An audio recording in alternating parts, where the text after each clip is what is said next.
Bugün Azərbaycan Yazıçılar Birliyində Dəmir Yumruq Beynəlxalq Dostlar Klubunun fəxri prezidenti tanınmış yazıcı Çingiz Abdullayevin doğum günü münasibəti ilə təntənəli görüş keçirilib. Tədbirdə Beynəlxalq İnsan Hüquqları Müdafiəsi Komitəsinin general-leytenantı Firdovsi Ələkbərov, Dəmir Yumruq Beynəlxalq Dostlar Klubunun təsisçisi Nicat Əskərov, klubun fəxri üzvü Rauf Mukimov, Beynəlxalq İnsan Haqları Müdafiəçisi üzrə ekspert Azər Hüseynov, Təbiət Mühafizə Cəmiyyətinin mətbuat katibi, Dəmir Yumruq Beynəlxalq Dostlar Klubunun fəxri üzvü Şalalə Omarova iştirak ediblər. Görüş zamanı çıxış edənlər görkəmli yazıcı Çingiz Abdullayevin Azərbaycan ədəbiyyatının inkişafındakı mühüm xidmətlərini, onun əsərlərinin beynəlxalq miqyasda qazandığı nüfuzunu xüsusi vurğulamış, müəllifin doğum günü münasibəti ilə səmimi qəlbdən təbrik etmişlər. Öz növbəsində çıxış edən Firdovsi Ələkbərov Çingiz Abdullayevin yalnız yazıcı kimi deyil, həm də ictimai xadim kimi fəaliyyətini yüksək qiymətləndirmiş, onun milli mənəvi dəyərlərin təbliğindəki rolunu xüsusi qeyd etmişdi.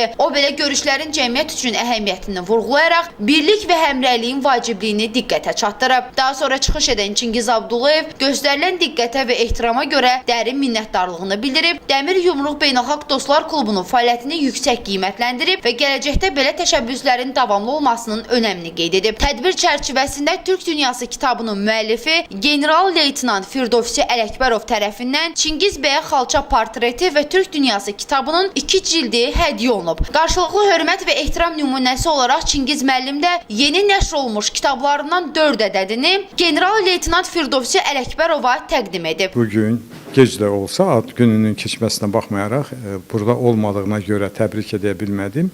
Ancaq xaricdən dönəndə bunu özümə bir borc bildim. Bir Azərbaycanlı kimi Çingiz müəllimin dünya miqyasında tanınmış bir şəxsiyyət olduğuna görə onu təbrik etmək mən özümə bir vətəndaş borcu bilirəm.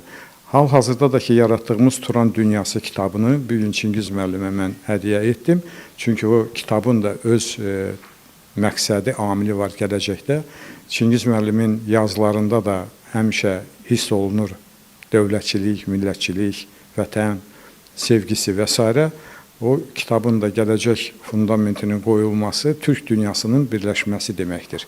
İnşallah yəqin ki, biz də yaxın zamanda bu birliyə nail ola biləcəyik. Çox sağ olun. Birinci mən deyim ki, sizə hamınıza təşəkkür edirəm ki, gəlmişsiniz, zəhmət çəkmişsiniz.